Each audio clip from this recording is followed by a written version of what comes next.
Welcome back, everybody. Just done the beetle and I'm fixing to do this with resin. If you don't mind, I'd appreciate it if you'd like my video. A lot of times I watch and forget to like videos, and so my son-in-law told me to remind you guys to like the videos. But I'm just going to go over this right quick with some 100% acetone. I've cleaned it. I don't think I used any silicone, but I noticed in the beetle I don't use any silicone in my white or dimethicone, and in the beetle it still showed up, and so we had little divots in the white, and I know 100% there wasn't any silicone in that, and so I think sometimes resin is just really snotty and trying. Anyways, this is what I used to clean instead of alcohol. It's just what I had on hand, and I knew it's the same thing. You know, it's good to get in there and get it clean. So I'm looking around, see any shiny spots except for my metallics. So hopefully that's going to be it right there. So I've mixed my resin. I put the same amount of the hardener and the resin in 2 different cups, and I start a stopwatch and add my stopwatch. I add my resin to my hardener and stir for 3 minutes, and then I pour it into the other cup and stir it another 3 minutes so that we know it's good and mixed up. And here I've leveled everything with my level, and so that's very important. You don't want it running off the edges and things like that. I've got this trowel I'm going to try to use again. I've mixed a little more this time. And here we go.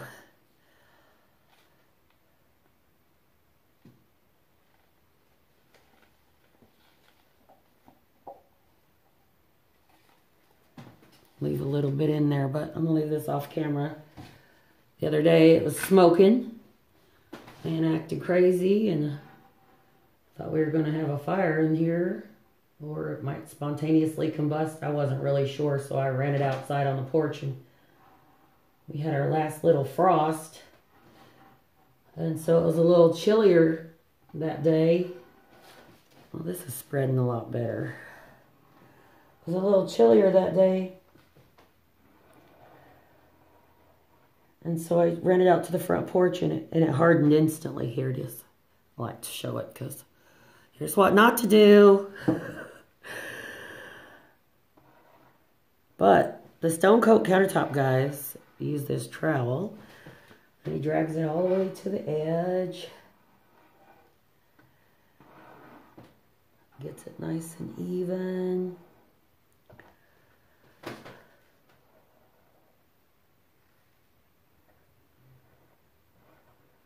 Down.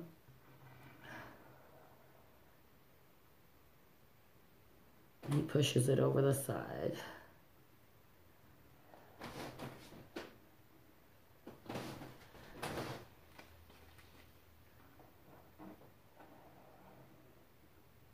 Down.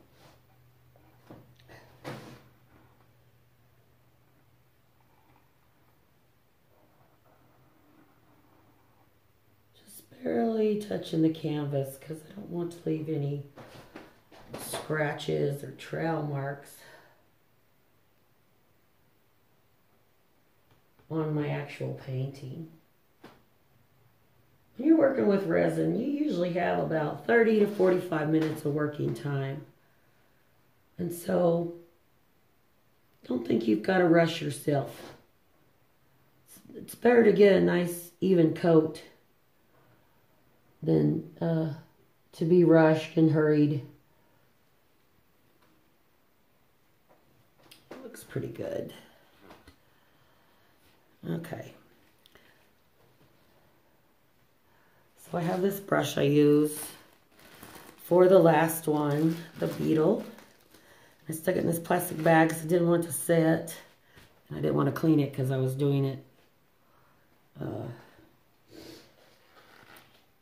several in a row. So they tell you to get your brush wet with the resin and then chop it out. This is to break up any surface tension, so you don't have those trail lines into the resin, because you can get clear lines into resin. It's really weird. But from dots you drop on there, or things that don't, if you have to add it on later.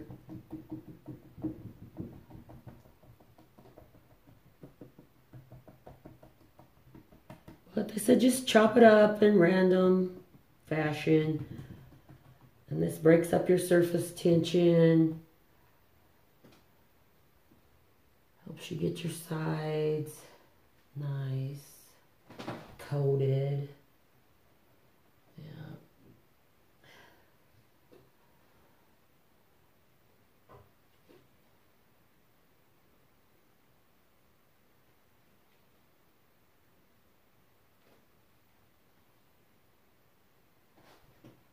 Make sure you get your corners.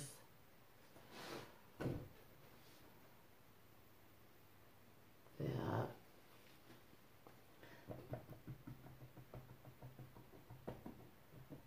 I want to push some of this to the outside from the middle.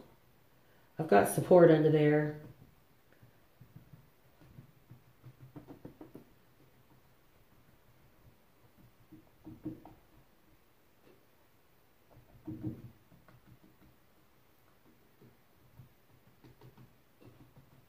The edges there are troublesome. And I think I've come to the conclusion that if you want to resin these, the truly best way to do it is to pour on a board that you've routed out a rounded edge. And it's got more support. You know, you can seal it with polyacrylic, pour on it with the rolled edge. You'd be able to resin it without having to worry about it.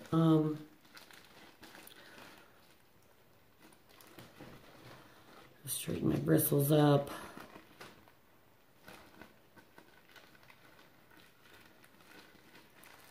Let's do it like that. Try to get all the air out. Make sure your brush is touching the plastic, and you can do it for several of your paintings in a row. So then I put a paper towel over my torch. This is the torch I use. I've been using this torch for 9 months at least. The same bottle. It's a little manly for some ladies, but I like it. It's reliable. I have to keep refilling it. You know, I tend to like a lot of tools and play with a lot of different things, and so I thought this would work for all kinds of stuff, either around the house or, if we live out in the country, you can start brush fires with it. I really like the chopping idea. Okay, I have a huge spot right here where it's not wanting to cover, and so I'm going to pour this right on the top of that.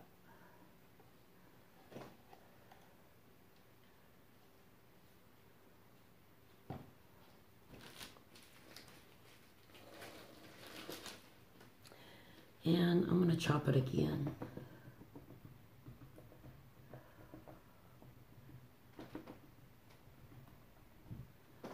I'm going to look for any areas that might be doing the same thing. Just going to kind of chop and mix. Because you have 30 minutes of work time,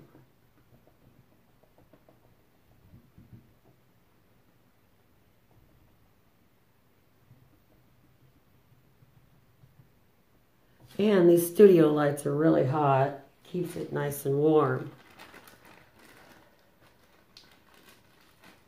That paintbrush. I don't have any mineral spirits, and so I'm going to do what you're not supposed to do, probably. And I'm going to dunk it in some gasoline. Then clean it out with some alcohol after that. Should be fine. So again, I'll go through with my torch.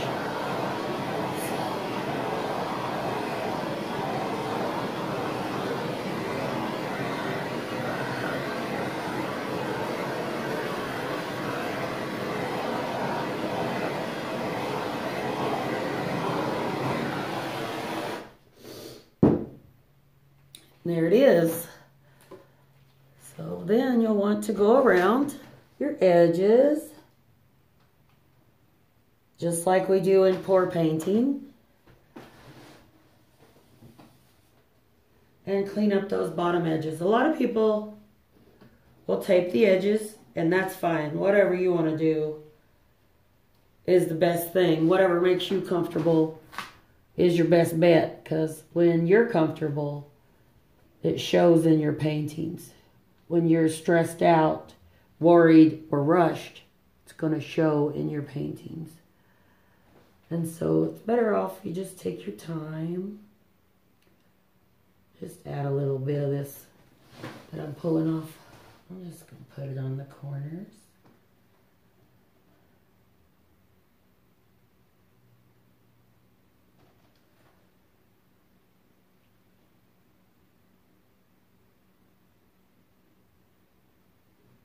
Scrape it off.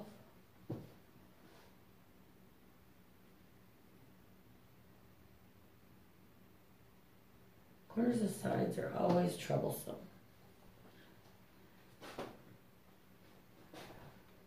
That's why it usually takes a few layers.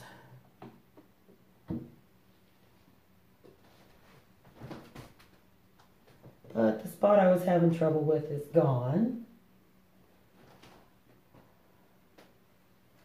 And it's looking really good. So I'm happy with that. I'll torch one more time, but not as close. See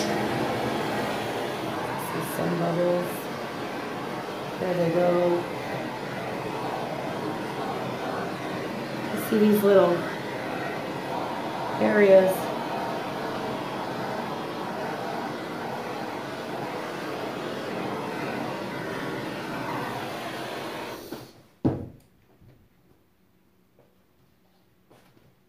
Looks like I've got a little bit right there.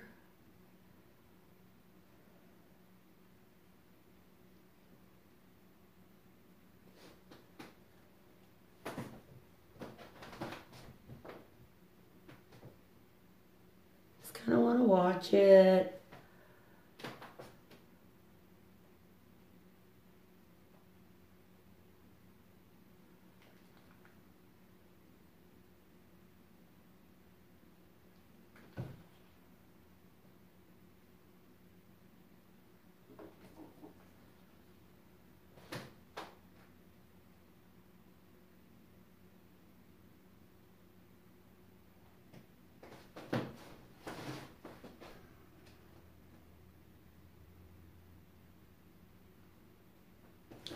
I sold this to my hairdresser.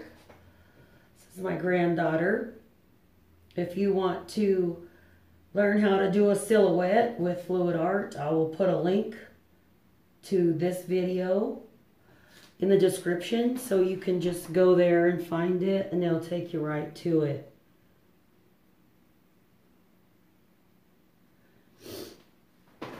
Sorry, I've been sick and it's been a long road. Getting well again. Didn't wash my pillowcases after I started feeling better, like a dummy, and forgot to Lysol, and so I think I gave it back to myself.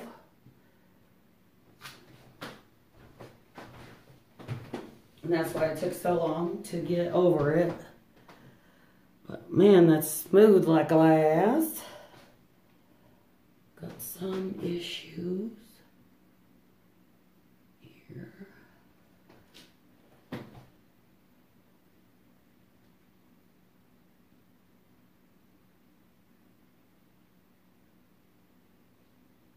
usually keep a stopwatch where I can see it and time myself. And after about 30 minutes, I don't jack with it anymore. If you can't get it in 30 minutes, then you need to do another coat. That's all there is to it. Because if you mess with it any longer than 30 minutes, then it starts getting stringy when it's trying to set up. That's no bueno.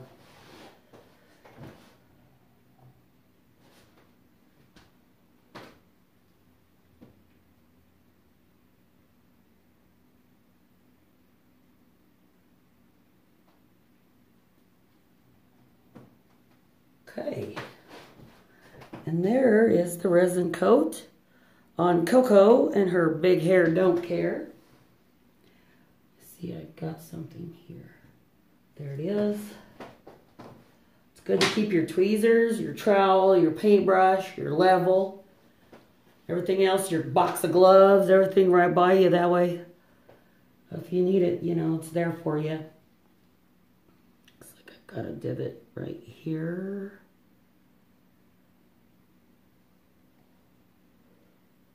Right there.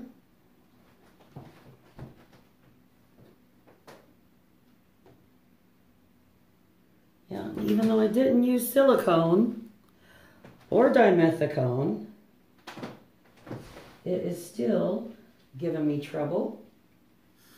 If you got any tips or tricks for me, let me know. I'm always up for learning new things. Trying out new things. Professional tips are the only way to go when it comes to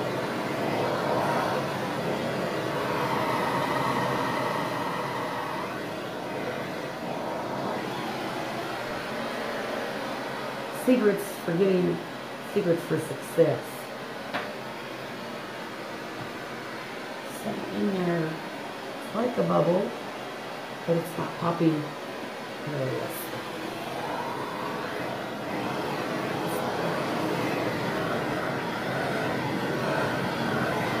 Okay. If you guys enjoyed this little demonstration, please like and subscribe to my videos. And like I said, I'm going to put a link to this silhouette pour in my description box, the drop down box, so you can check it out. You can go right to it. I'll also put how to mix fluid paint. These are swipes, and so didn't really go the same as I did it the same as how I mix my paints. I just left out any dimethicone or any silicone, and so you know, that's why the cells are smaller, because we swiped over them. But I needed to get that hair flow going. So like my video, please, and subscribe, and I'll see you next time. Thanks, guys.